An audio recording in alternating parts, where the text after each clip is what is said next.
بسم اللہ الرحمن الرحیم۔ السلام علیکم۔ میں نشاط احمد اردو لیکچرر آپ سے مخاطب ہوں۔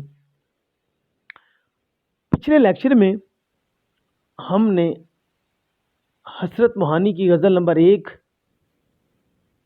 کا پہلا حصہ پڑھا تھا، جس میں 2 شعر پڑھائے گئے تھے۔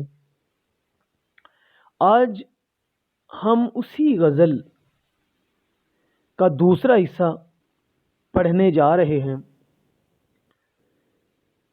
شعر نمبر 3 دیکھتے ہیں جی کہ نہیں آتی تو یاد ان کی مہینوں تک نہیں آتی، نہیں آتی تو یاد ان کی مہینوں تک نہیں آتی، مگر جب یاد آتے ہیں تو اکثر یاد آتے ہیں۔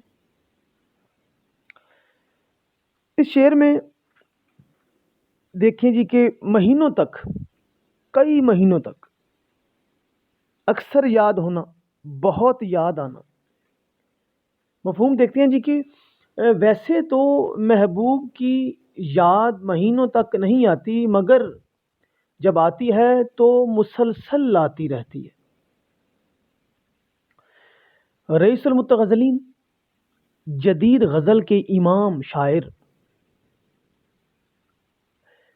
پہلے مصرعے میں اپنے محبوب کے بارے میں کہتے ہیں کہ محبوب سے جدا ہونے کے بعد محبوب کی یادوں کا سلسلہ جو ہے وہ مسلسل جاری ہے۔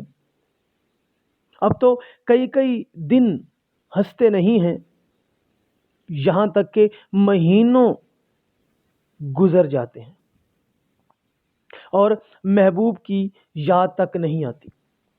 دراصل بات کچھ یوں ہوتی ہے کہ جب عاشق اور محبوب کے درمیان تعلقات قائم ہوتے ہیں تو روز ملاقات ہوتی ہے، ایک دوسرے کا انتظار رہتا ہے، لیکن جب جدائی اور ملاقاتوں میں فرق آنے لگتا ہے تو ایسے میں مصروفیات جو ہوتی ہیں اس کا دائرہ کار تبدیل ہو جاتا ہے،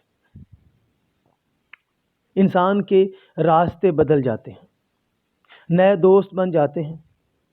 ایسی حالت میں روزمرہ معمولات میں تبدیلی آنے سے محبوب کی یادیں بھی انسانی ذہن سے دور ہونا شروع ہو جاتی ہیں۔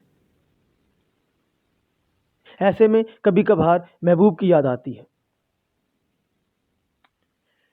شاعر کہتے ہیں جی کہ زندگی نشیب و فراز کا مجموعہ ہے۔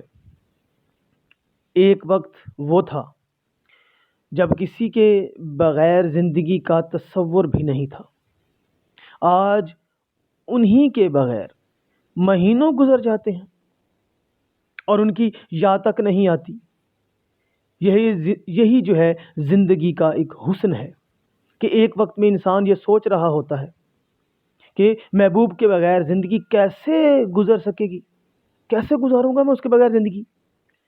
پھر وہی شخص زندگی سے لطف اندوز ہو رہا ہوتا ہے اس کے بعد، اور اسے سابقہ محبوب کی کوئی یاد نہیں آتی، کوئی سروکار نہیں ہوتا۔ زندگی میں ایسا ہو جانا انسانی کمزوری کی علامت ہے کہ انسان بہت بھول جانے والا۔ انسان کے دل میں اپنے محبوب کے لیے جگہ تو ہوتی ہے، لیکن وقت اس محبوب کو فراموش کروا دیتا ہے۔ دوسرے مصرعے میں شاعر کہتے ہیں کہ یہ یادیں بھی عجیب ہوتی ہیں، دل میں چھپی رہتی ہیں، اور جب یاد آتی ہیں تو آنسو بن کر آنکھوں سے نکل آتی ہیں، فریاد بن کر لبوں پہ آ جاتی ہیں، احساس بن کر چہروں پہ چھا جاتی ہیں۔ اسی تناظر میں شاعر کہتے ہیں کہ جدائی کے بعد شاعر کی جو یاد ہے، اس کے جو محبوب کی جو یاد ہے وہ مدتوں نہیں آئی، لیکن جب یاد آئی ہے تو آنسوؤں کا سیلاب بن کر مجھے اپنے ساتھ بہا لے گئی ہے۔ محبوب مجھے اس قدر یاد آیا کہ مجھے زندگی کی جو رونق ہے وہ ساری بے رونق ہونے لگی ہے، مجھے یہ جو بہاریں ہیں وہ خزائیں معلوم ہونے لگی ہیں، زندگی کی جو کہہ لیں راحتیں جو ہیں وہ رخصت ہو گئی ہیں۔ محبوب کی یاد لوٹ کر دل کے آنگن میں آ ٹھہری ہیں۔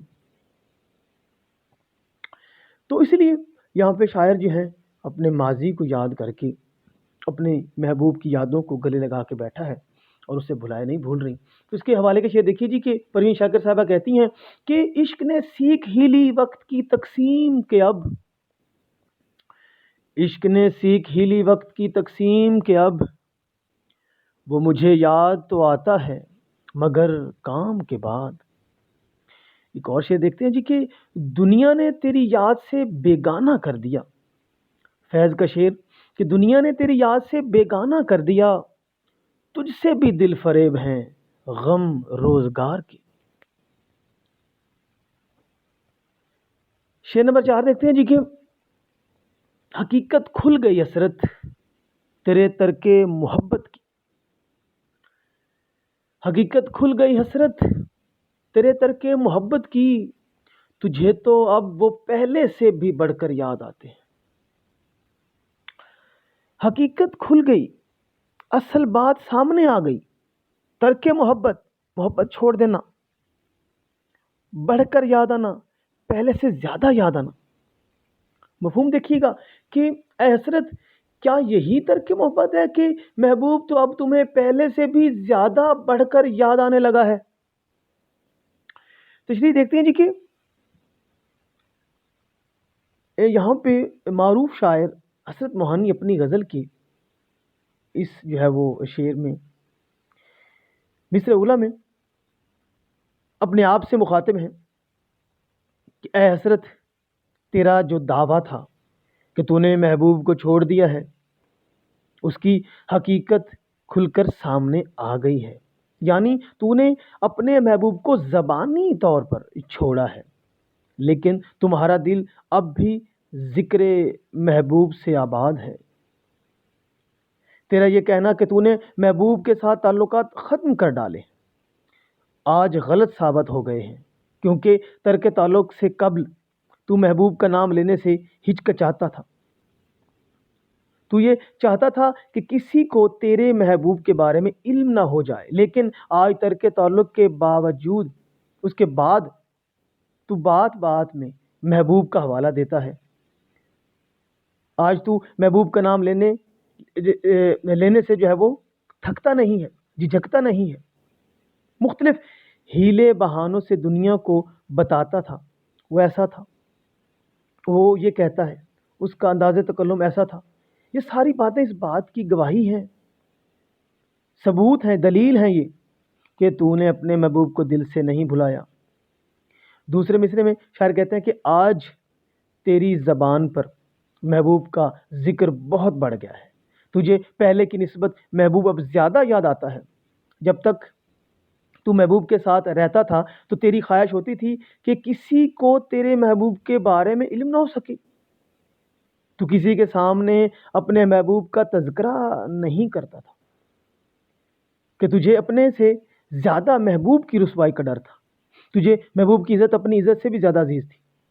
لیکن جب سے تو نے زبانی طور پر ترک محبوب کا اعلان کیا ہے، تب سے تو جگہ جگہ اعلان کرتا پھر رہا ہے کہ تو نے محبوب کو چھوڑ دیا ہے، اور اب تو بات بات میں محبوب کے انداز گفتگو کا حوالہ دیتا ہے، اس کے نام کی تسبیح کرتا پھرتا ہے۔ اصل میں شاعر کہتے ہیں کہ کسی کو زبانی طور پر بھلا دینا کوئی بھلانا نہیں، اصل بھلانا یہ ہوتا ہے کہ کسی کو دل سے نکال دیا جائے۔ لیکن محبت ایک ایسی بیماری ہے جو دل سے نہیں نکل سکتی، یہ ہمیشہ دل میں بیٹھی رہتی ہے، یہ تو موت کے آنے پر انسان کے ساتھ قبر میں جا کر سوئے تو سوئے، ورنہ یہ دل سے نہیں نکل سکتی۔ تو دیکھیے جی حوالے کا شعر دیکھتے ہیں، میں نے اس بھولنے والے کو حفیظ، میں نے اس بھولنے والے کو حفیظ کب بھلایا تھا کہ اب یاد آیا۔